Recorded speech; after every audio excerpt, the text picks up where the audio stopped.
All right, Captain Finley back again. Lockdown. Back again. This is I'm going to call episode it 1.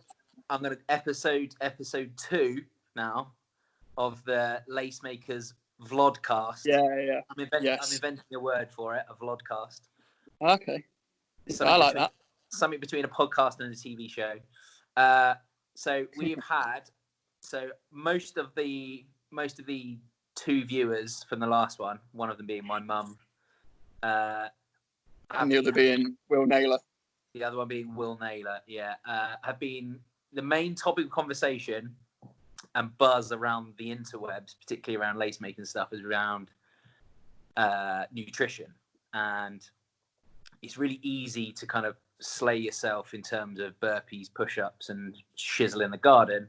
But it's a lot harder to get your nutrition locked down. We had a couple of questions on the original list, one from Paul around meal plans and stuff like that. You and I had a bit of a chat. We decided that nutrition's a solid thing that we can kind of unpick for people, and something that we don't often get to chat about in the box. So you and I are going to break it down into kind of 3 short chats. Yeah.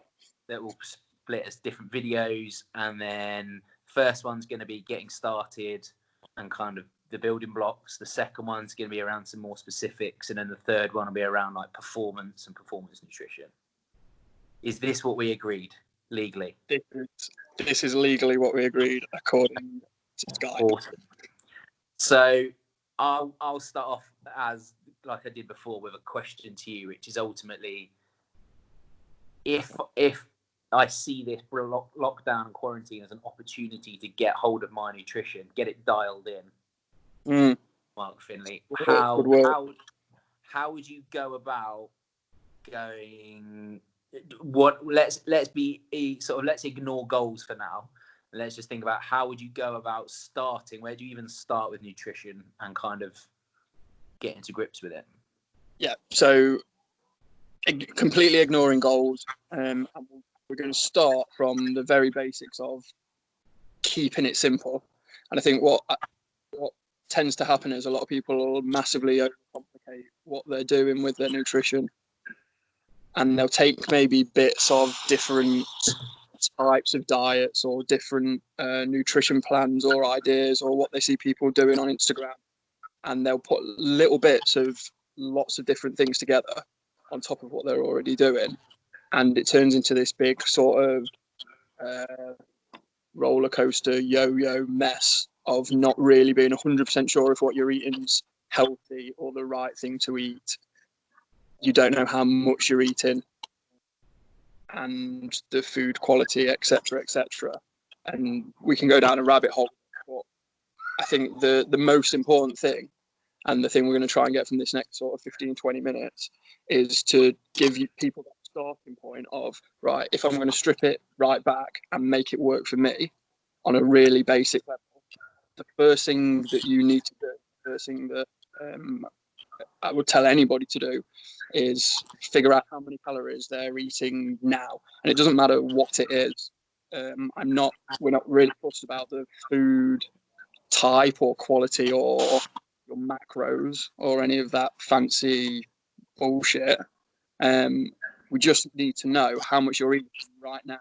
And you don't need to change anything. And it doesn't need to be all of a sudden you maybe watch this video and sort of go, well, okay, what am I eating right now? Well, last week I was eating Easter eggs 3 times a week or 3 times a day, and on full lockdown mode. But actually, because I'm going to start getting my nutrition sorted, I'm going to go to eating fish and rice 6 times a day, or chicken and broccoli, or whatever it is. We don't need to do that. We don't need to go to that extreme. It is just a complete extreme. We need to be eating normal. So eat as normal as possible. Breakfast, lunch, evening meal, snacks, whatever you have. But you need to figure out how much you're eating. Does that make sense? So we're looking at calorie intake. It is the very first thing that we need to look at. Yeah, absolutely. And I think it's like an old. It was probably some old sort of Greek dude that said if you want to know where you're going, you kind of know where you're starting, right? So I think it's. I thought that was you. No, I think it was someone like Marcus Aurelius or someone called. Yeah. But no, I completely agree, and I think a lot of people's first step is to either increase or decrease their calories based on information they don't have, which is like, well, how many am I eating now? So no, I think you're absolutely right. I think so. Starting point is key, which is how many calories you're eating, and then off the back of understanding that, then make an adjustment relative to the goal you want to kind of achieve, right? Yeah, that's exactly it. Because before knowing that starting point, you're not going to know. You're kind of taking a stab in the dark of where you're aiming for. So no matter what your goals are, if you've not got that starting point, you're taking a complete stab in the dark. So we need to establish that base starting point, and it does need to be what you're doing or what you've been. Because of the times at the minute, nutrition may have changed slightly, and some people more than others, but you need to know that normal nutrition, what you're eating the majority of the time. We need to know how much is going in. And so how long would you sort of monitor and track your kind of intake for to get this baseline? Yeah, so to do it first, I mean, it's got to be a consistent period of time. So it can't just be, well, this is how much I ate today, and so that's how much I'm going to eat every single day. And I do appreciate that some people train more than others, they're more active during the day than others. We'll kind of take that with a bit of a pinch of salt at a minute to try and establish where we are, and we'll talk about how we kind of establish that maintenance level and why that's so important to find. But in order to sort of get there, what we really need to do is we'll get onto MyFitnessPal probably straight away, because it's the easiest way to figure out what you're eating during the day. It's an app that you can get on your phone that's been going for years now, and it's just a database of food and the calories, proteins, carbs and fats, macronutrients, micronutrients. It will track everything for you at the click of a button, really. There's no probably 7 or 8 years ago, a lot of foods weren't on there, so you were having to manually input the data, whereas now pretty much everything's on there. So no matter what you get, if you get Asda home brand pizza for your tea, it will be on there and it will tell you how many calories are in it. Because you can use a barcode scanner, right? Yeah, so you can use a barcode scanner as well, which is absolute, like, it's perfect, the barcode scanner. If you want to make things easy for yourself, use that barcode scanner rather than manually inputting it, because it makes your life so much easier to get a very accurate gauge of where you are with your calories. Okay, and so I guess this, for me, I've kind of tried a few approaches over the years. This does require two things. Would be my feedback from mine, which is, the first thing is like honesty, as in, and I know it's really easy to like forget or whatever, but I think it's remembering that, like, if you have a cup of tea or a coffee, like, that goes on as well, and it doesn't matter. It's about building that habit of tracking, and I think that's important. The honesty thing's good, because, like you say, it's easy to forget a biscuit, but you never forget the chicken salad that was nice and healthy. Yeah, exactly. Forget what you want to forget. You've got to be strict with yourself, and even if you can make it work. Like, it doesn't have to be. I know Ali Crew asked the question of, can you eat cake every day, or how long after your birthday can you stop eating cake? And like, she asked the question in jest a little bit, but at the same time, if we're being quite honest, 99% of us, you want to enjoy a bit of what you're eating. You don't want to be eating chicken and veggies for every meal to get into that elite condition. Like, we don't need to be there unless we are that complete elite athlete. You don't need to be there. So having that little bit of cake or a little bit of a biscuit at your dinner, if it fits in with your calories, if you know you've planned throughout the day and you know you've got this calorie target by the end of the day, and you know you can have a cup of tea and a couple of biscuits when you're watching Tiger King before you go to bed at night, you can have it in there. But like you said, you've got to be really honest with yourself. And if you get to that point in the day and go, well, I've eaten all my calories today, I'm not going to have them biscuits. You need to be strict and you need to be honest with yourself. And I completely didn't answer that question about how long. But I know you said you've done it before. You did 3 weeks and you get started, which is a good amount of time for weighing and measuring your food. And if you can do 3 weeks every single day, like, absolute hats off to you. And that's kind of gold standard, really. If you can go a week or between a week and 2 weeks, I think that's brilliant. The longer you can go, the better. And I'm not saying you don't need. We'll cover this in later episodes. You don't need to track every single meal every single day for the rest of your lives. That's not what this is. That this is setting you up on a starting point to be able to then have the tools to then go and do it on your own. But 3 weeks is a great time scale for weighing out some food, tracking your food, scanning your barcodes, figuring out how much you need to have during the day. And we'll touch on that in a minute, but figuring out how much you need to have, and then we can look at your goals from there. But first things first, you need to get a good, accurate idea of what you're eating at the minute. Yeah, and I think I'll always come back to the analogy of like nutrition and training and all of these things. They're just a reflection of life, right? In the same way that you wouldn't go in and just start on a squat program with like, Monday's squat program is hit 80%. Well, you need to know what 100% is, and you need to know what 50%. You need to know what those relative values. And I think the longer you spend, I'll science geek about it. The more kind of data points you have, the more reliable your data is, right? So if you measure your food for 2 days, that might only be 6 meals. So you might go, I eat 2,000 calories a day. And then you might have done that on Wednesday and Thursday. And then come Friday and you have a couple of beers. There's nothing wrong with that. But those couple of beers are like another 600, 700 calories that you didn't account for. And then you come back to Monday and then you can see the yo-yo happening. And it's just because your base wasn't solid. And I think that's why I did it for 3 weeks. I did it for 3 weeks for 2 reasons. One, I really wanted to challenge myself. And the other thing is I realized how much I didn't know. So I didn't know what 100 grams of chicken looked like. I didn't know how many calories were in an egg. And like, there's all these things which sound silly, but like when you know them, you know them. It's a bit like a quiz question. When you know, you know. When you don't, you go, oh, there's only 6 calories in a beer. And did you find as well? Did you find after maybe a week or so, did you find you were eating very similar foods?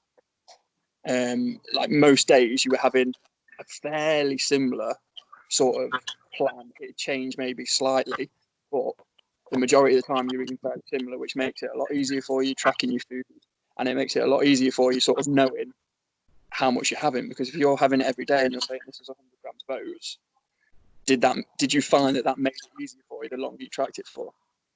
Yeah, so I'm a creature of habit. So my kind of breakfast and lunches will generally be the same. So that's 10 meals of the week that I don't have to think about. Like once I kind of know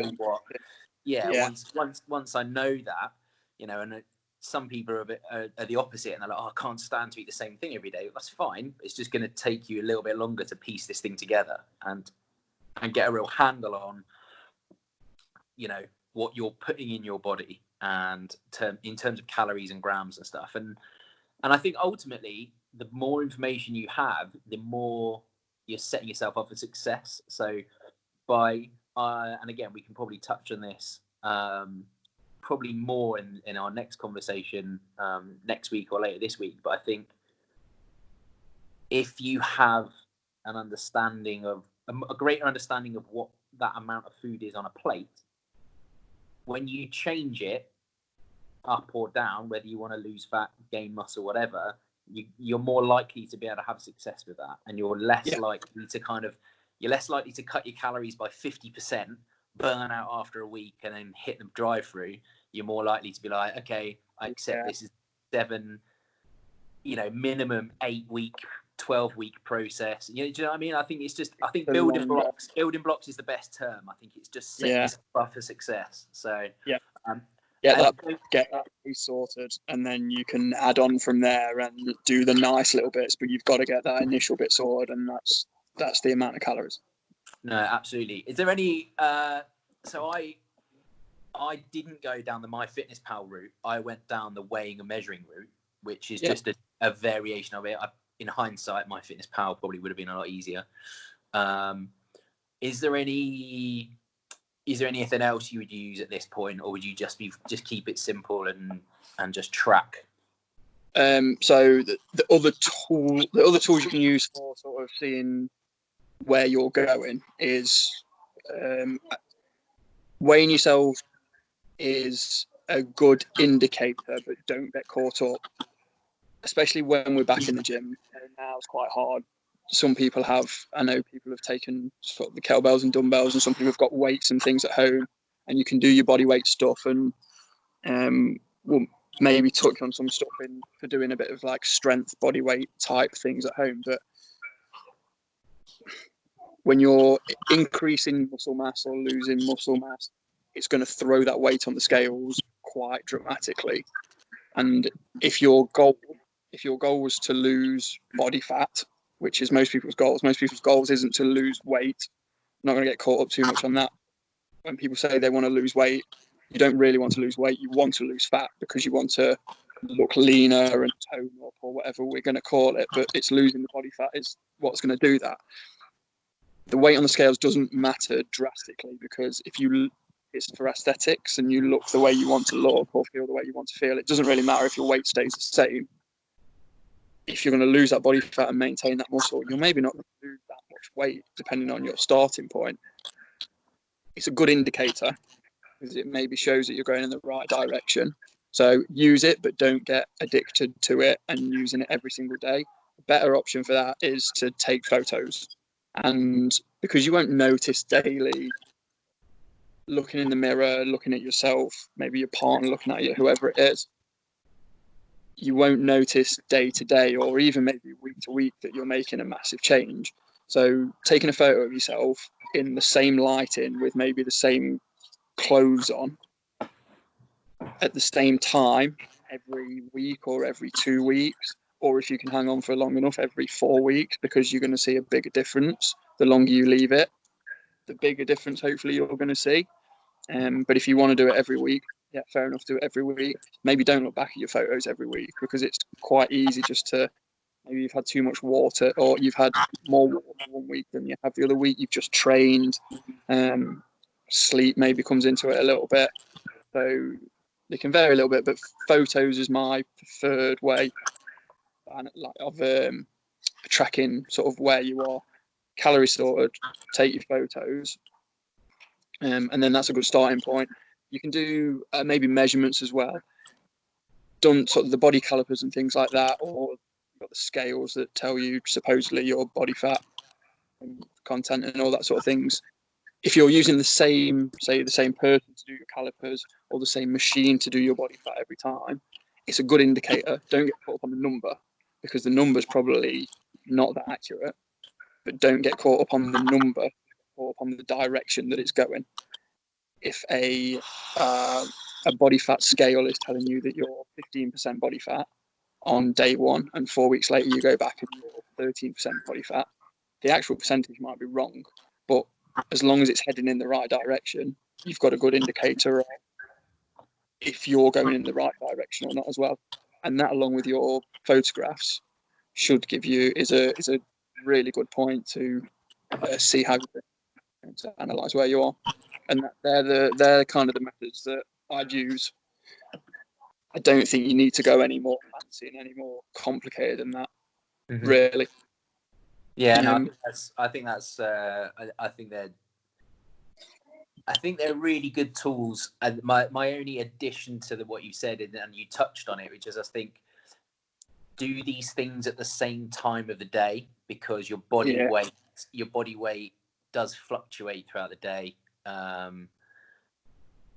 think if you more for some people than others, but I would just make it part of your routine. So like, I'm going to, agree with yourself. And ultimately it's about your relationship with yourself, isn't it? And I'm going to agree that I'm going to weigh myself once a week, and it's going to be every Friday morning Yeah. at 7 o'clock in the morning, and you may weigh yourself on like a Saturday lunchtime, and your weight may have gone up or gone down or whatever, but like what should matter is every Friday morning at 7 o'clock, because that's the only kind of reproducibility you have, is in like hormonally where you're at during the day, kind of where you're at. Don't have breakfast and then weigh yourself. That'd be a rookie error. Stuff like that. But I think it's important. For me, it's just part of the habit. It's part of the routine. And I think if you're consistent with it, like you say, if you're going to do it every single week, then it needs to be at that same time, doesn't it? I think if you're nice and consistent, and you're, say, taking a photo every month, gold standard, it should be fairly easy to take it at the same time. But if you miss it, if you think it gets to Friday afternoon, you go, I've not taken my photos today, I can't do it now. Still do it. Over that period of time, you're still going to see that change. You're still going to see it. So I think just getting them done is the most important bit. But like you say, if you can make everything, and going back to obviously making it nice and scientific studying for you, like if the more consistent and the more accurate you can make it all, the more consistent, the more accurate your results are going to be. And then you're going to have a little bit more information to know whether you need to make changes or whether you're already headed in the right direction. Yeah, and I think the last point that I would make on this before we kind of wrap up is that it's also a useful tool, both of them, for knowing if you're going like we naturally are talking about the fact that the assumption that people weigh themselves too much and that they don't see any change. I think that's what we're kind of insinuating that's the case. But I think sometimes when people go on a diet, they can go the other way, and they could either be losing water or they could be cutting too hard. And I think it's also a good way of understanding, okay, so if week on week you lose like a kilo a week, you're probably going a bit hard at this. Yeah. You know what I mean? So I think it's also a good tool to help you figure out. And this is why, for me, this baseline conversation has to be, before we get into the weeds of like micros and macros and supplements and timing and stuff like that, this has to be in place, that people understand that you're gonna, the sure thing is that you're gonna get this wrong at least. At least the first time, probably the fifth time. I'm sure over and over again wrong. And it moves so quickly as well, because if you start getting it, if you get it, when you do get it right, it's not going to stay right forever, because your body's going to change and your body's going to adapt, and then you're going to need to change it again. So this is why it's so important. And we'll touch on we've got about 5 minutes left. We'll touch on it in another episode about sort of making your changes and things like that. But I think as a starting point, we actually, if you see it you want to see it as an achievement to find that point where you can stay the same.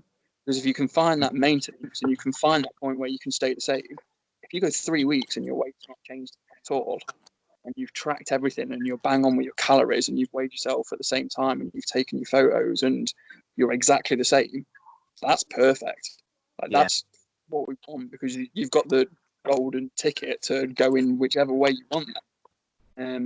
And you said about quitting too hard or losing a kilogram a week. We don't want to be doing that. We're in it for the long game, really. It needs to be over a 6 month to a year period is what we're looking at, really, depending on your starting point. But 6 months to a year period is a good amount of time and a good goal to be looking at where you want to get to. I think, just quickly before we finish, so to start to find your calories in the first place is going to be track what you're eating on MyFitnessPal. It's just the easiest way to do it, really. Like I say, you can do it manually, but figure out how much you're eating. Once you've tracked for a week or so, couple of weeks, depending on what your weight and what you're looking like sort of on your photographs, then you can make the changes, but you only want to make them very minorly. You want to find that maintenance point first. If you're going to make a change, 100 calories up if you're trying to add weight on, or 100 calories down if you're trying to lose weight, is going to be enough for another 2 or 3 weeks, and then see where you're after that. Don't get drawn into that thing, and don't, when you log into MyFitnessPal, it will give you a few options. You'll put your height and your weight in, and it will give you a few options of calculating your calories for you. And what it will say is, for example, your goals are to lose weight. What it will say is, do you want to lose 0.2 pounds per week, 0.4, or a kilo a week? And automatically everyone goes, well, I want to lose the most possible. So I'm going to go kilo a week. Don't fall into the trap of eating the calories that MyFitnessPal tells you. Just ignore. I think you can go in and manually input what you want to eat. So you track for that first couple of days. Don't listen to what MyFitnessPal's telling you. Just use it as a tracking device. Figure out how many calories. For example, you eat 2,000 calories during the day. Happy days. Keep that going. Track. See what you're doing. If you get to the end of the week, it was easier when we had weekends before all this lot. Now every day is the same day. But for example, I don't know if you noticed it when you were doing it. Maybe you eat 2,000 calories every day, Monday to Friday, but then on a Saturday and Sunday, you eat 3,000 calories both days. Take an average throughout the week, and that's going to be about your maintenance. It doesn't matter if you carry on eating 2,000 Monday to Friday, because then if you have a night out on a Wednesday night and you eat a little bit more, you can just make a few little adjustments. But you need to find out on average throughout the week them calories, and it needs to be it's personal to you, and that's why using MyFitnessPal. What MyFitnessPal will do is purposely drop you quite a long way below what you should really be eating, because they want you to see the immediate weight loss, which in the long run isn't good for you. And if you're watching this and you kind of need this nutrition, you'll have been on that kind of up and down yo-yo, lose loads of weight, can't maintain it, put it back on, lose it again, can't maintain it, put it back on. And we've all been through it, like me included, on that yo-yo thing. And you're trying to find somewhere near that middle balance.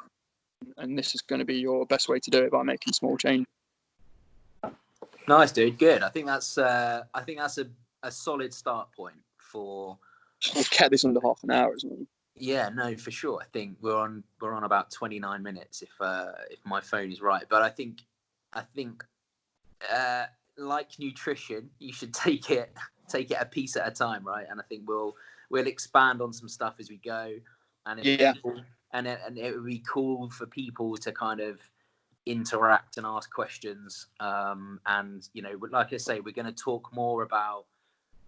I think in the next one we plan on chatting more about like specific apps and approaches, whether it's like Zone or Carnivore or Keto, and we can touch on kind of what those diets are. And then I think we'll probably chat in a kind of maybe a third one around like what I would probably call performance. So timing of food, supplements, what the kind of I'd like to play bullshit bingo with you around some of the let's do that. Some of the things you've heard, but I'll get a buzzer or something. I'll get a buzzer for that episode. Yeah, just like a little. That'd be cool. But no. And I think the more people set themselves up for success with stuff like this, the better it'll be. I think it's just a good start point. So. Yeah, I'm hoping this gives anybody who's looking to get their nutrition sorted, especially at this time, anyone who's trying to get sorted, I'm hoping this gives them a good little base and a good little thing to go away for the next 2 or 3 weeks. We'll probably do more episodes before then. For the next 2 or 3 weeks, hopefully this gives you something to go at and get stuck into, and actually make yourself a little bit more aware of what you're consuming at the minute and how much, and give you a little bit something to go on. Sounds good. Happy days. All right. Questions in the comments below this bit. Smash the like button. I was going to say, you're going to make some shit comment about smash the like button. Yeah. Well done. On your first ever vodcast. Vlogcast. We'll work on that. Well, I think we're definitely naturals at this. We'll get definitely haven't had maybe by 15 goes. Maybe next one we'll have an. Yeah. Nice one. All right, dude. Catch you later. Cheers, Matt.